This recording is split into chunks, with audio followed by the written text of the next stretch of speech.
की महत्वपूर्ण टॉपिक है असहयोग आंदोलन। तो देखिए, बड़ा कंट्रोवर्सी मुद्दा है अभी तक के इतिहास में। सबसे जरूरी चीज मैं जो बताऊंगा आपको कि क्या असहयोग आंदोलन वापस लेना एक अच्छी सोच थी गांधी जी की, या असहयोग आंदोलन उनकी एक बचकाना हरकत थी।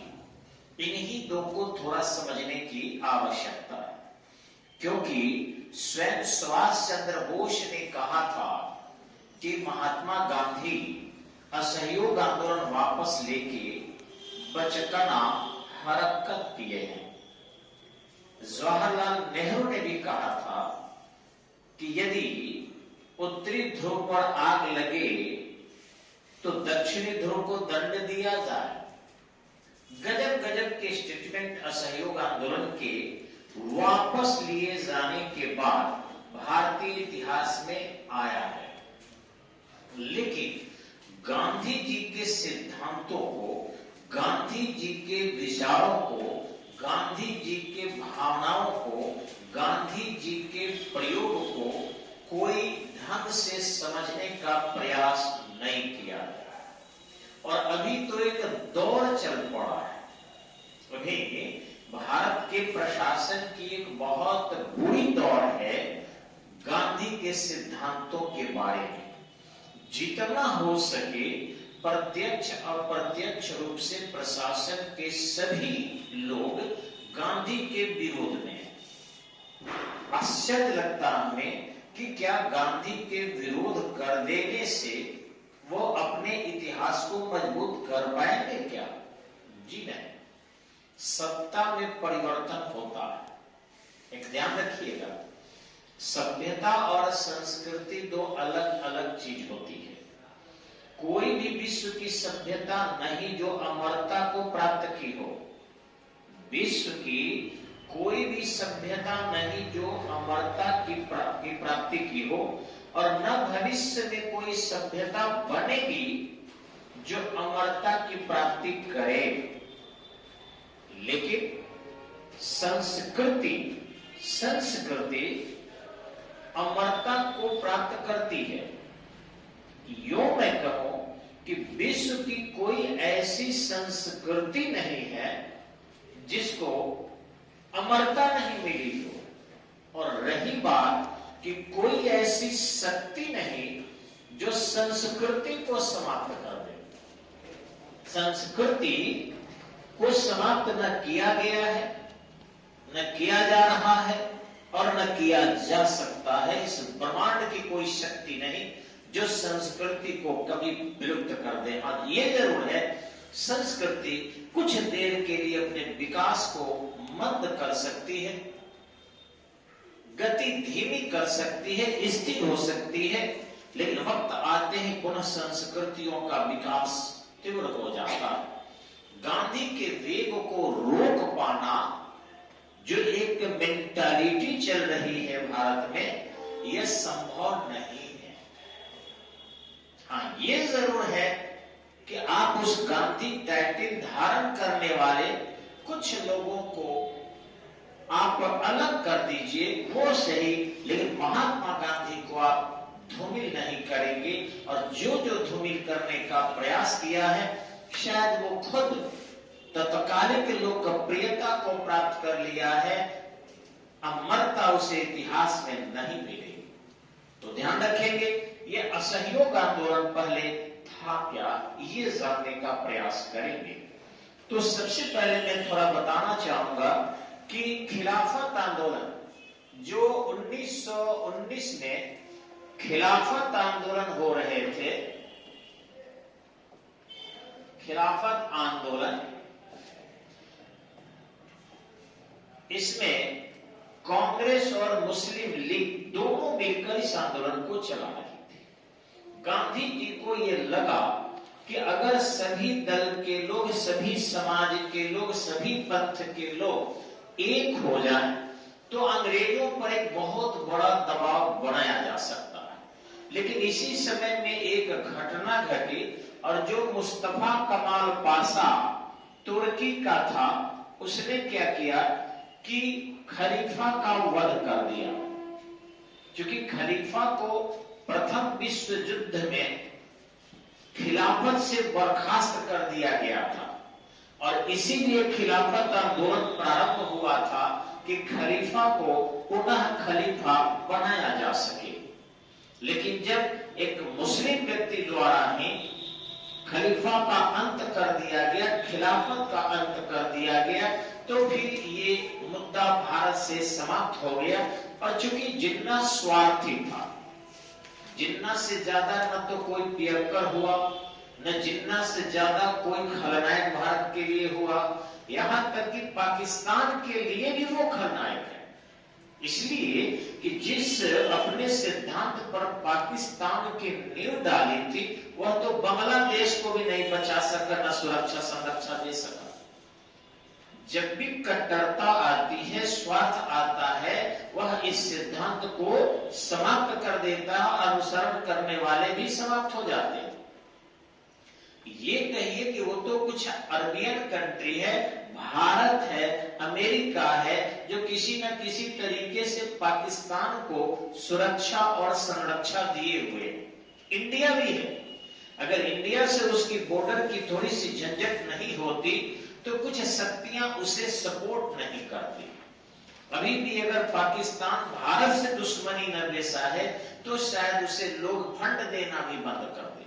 लेकिन कुछ अमेरिकी शक्तियां हैं जो भारत को कमजोर देखना चाहती है और वैसी स्थिति में वो पाकिस्तान को सपोर्ट करती है और इसीलिए पाकिस्तान भी भारत से उलझा रहता है।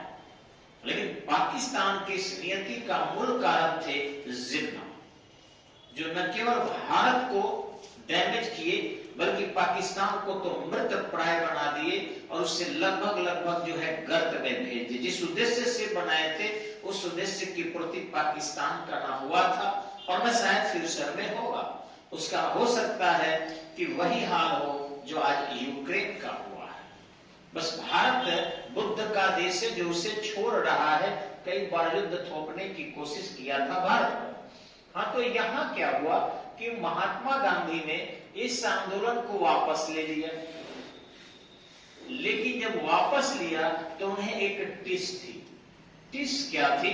तो मैं थोड़ा सा इसे बताना चाहूंगा कि फर्स्ट वर्ल्ड वॉर के दौरान महात्मा गांधी जो थे उन्होंने सर्जेंट की उपाधि धारण की थी।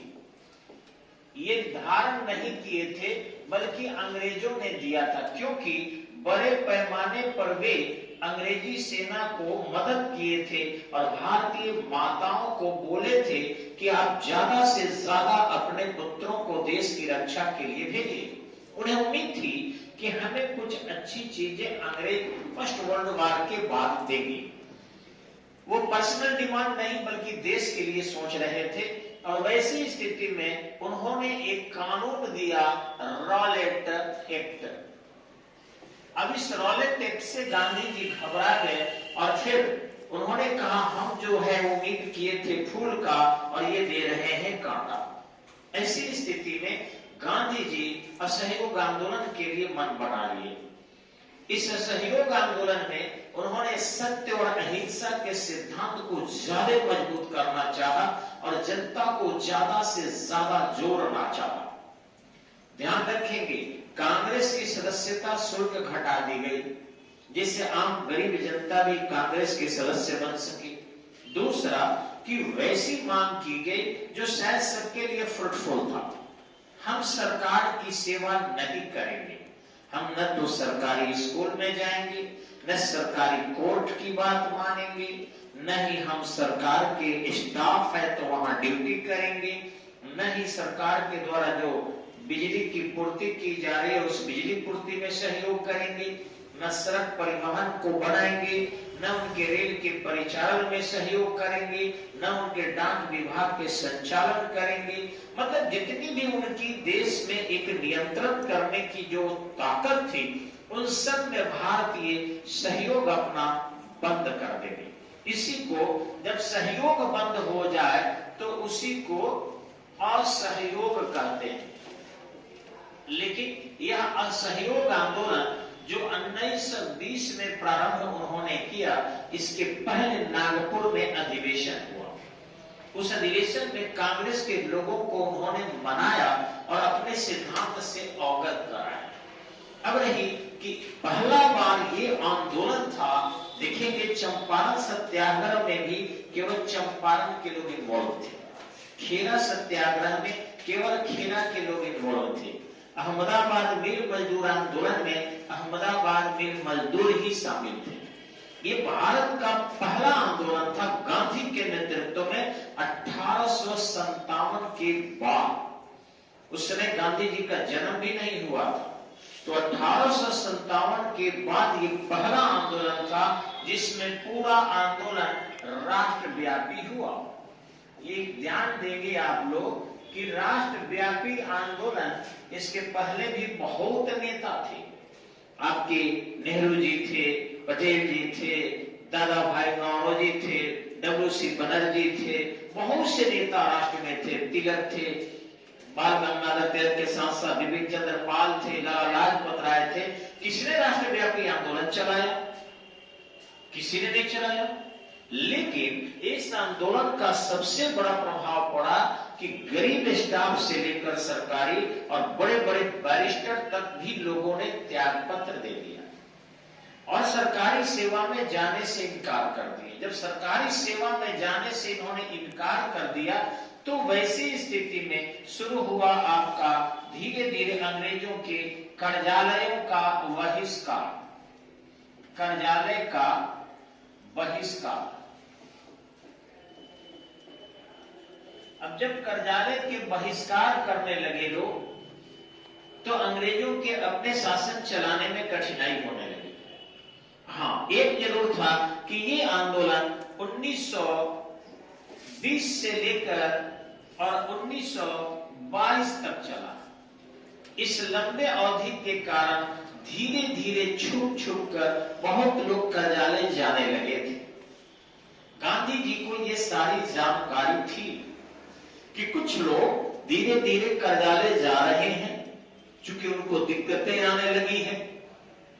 उन्होंने सोचा कि इस आंदोलन को अब विराम दे देना चाहिए। लेकिन कोई भी आंदोलन अगर आप ऐसे ही समाप्त कर देते हैं तो हमेशा के लिए समाप्त हो जाएगा। गांधी जी इस आंदोलन को मजबूत तरीके से यादगार बनाकर खराब कर बंद करना चाहते थे, वापस लेना चाहते थे, क्योंकि जनता धीरे धीरे लंबे अवधि तक अपने कार्य न करने के कारण कई लोगों को खाने पीने की दिक्कतें भी आ गई थी। वो छुप छुप कर कार्यालय में जाने लगे थे। अतः महात्मा गांधी ने अच्छा समझा कि क्यों नहीं इस आंदोलन को एक बार देश में मजबूत तरीके से चला। असहयोग आंदोलन कुल 3 चरणों में चलने वाला था। पहला असहयोग था, दूसरा उसमें था विरोध और तीसरा था अवज्ञा, जो बाद में 1930 में उन्होंने सभी ने अवज्ञा आंदोलन करके चला, यानी अंग्रेजी कानून का हम उल्लंघन करेंगे। लेकिन इसी बीच एक छोटी सी घटना घटी, वह जगह था चौड़ा चौड़ी। और देखिए चौड़ा चौड़ी में हुआ क्या, जो गोरखपुर के पास ये जगह है, चौड़ा चौड़ी या चौड़ी चौड़ा, चौड़ी चौड़ा, ये जगह है गोरखपुर के पास। गोरखपुर के पास ये जगह है। उस गोरखपुर में एक ग्वाले का लड़का था, चरवाहा। अंग्रेजों को यह शंका हुआ कि यह चरवाहा बालक शायद सूचना दे रहा है भारतीय लोगों को अंग्रेजों के बारे में। वो छोटे से बालक को पकड़कर जेल में बंद कर दिए। लेकिन दूसरे दिन वो बालक जो है नदी के किनारे मरा हुआ मिला। जब उससे मांगने के लिए गांव वाले गए तो थाना ने ये कहा कि बालक यहां से भाग चुका है, जबकि उसके हाथ में हथकड़ी लगी हुई थी। उसको पीटने के कारण उसकी मृत्यु हो गई थी और लाश को खपाने के लिए उन्होंने उसे फेंक दिया था। उग्र भीड़ ने थाने के द्वारा किए गए दुर्व्यवहार के बदला लेने के लिए घेराबंदी कर दी। ऐसी स्थिति में वहां पर पुलिसिया कार्रवाई 1-2 हवाई राउंड या फायर कर दिया गया। उसमें चारों तरफ से घिरे हुए लोगों के किसी को गोली नहीं लगी, लेकिन उग्र भीड़ उस बालक के द्वारा जुड़े होने से सेंटिमेंटल होकर थाने पर धावा बोल दी और थाने में आग लगा दी। देखते ही देखते 21 पुलिसकर्मी जिंदा जल गए। अब इस पर आंदोलन जो है पूरे देश में उग्र हो चुका था। गांधी जी ने इसे महसूस किया कि ये एक गलत घटना, ये है आपका 5 फरवरी 1922 की घटना। महात्मा गांधी ने सोचा कि जब एक छोटे से थाने पर इतना उग्र आंदोलन हो गया है, हो सकता है कि इससे ज्यादा अंग्रेज वज्रपात करें। आंदोलन बहुत हिंसक आंदोलन अगर 2 से 3 दिन में नहीं अपना परिणाम लिया तो शायद परिणाम नहीं ले पाता। कभी भी ध्यान दीजिएगा, इस संसार में जितने भी जनता के द्वारा सेना लड़ती है वो 6 महीना, 7 वर्ष, 2 साल, 10 साल, 20 साल लड़ सकती है, 100 सालों तक सेना लड़ सकती है। लेकिन जनता के द्वारा अगर लड़ाई है तो एक ध्यान रखिएगा कि 5 दिन मैक्सिमम होता है, 1 से 2 दिन में ही परिणाम सामने दिखना चाहिए। गांधी जी इस घटना से अवगत थे। उन्होंने 6 को इस घटना का इंतजार किया, 7 को इंतजार किया, 8 को इंतजार किया, 9 को इंतजार किया, 10 को इंतजार किया, 11 को इंतजार किया। लेकिन इस तारीख तक भी जो है इस आंदोलन में कुछ भी अंतर नहीं पड़ा।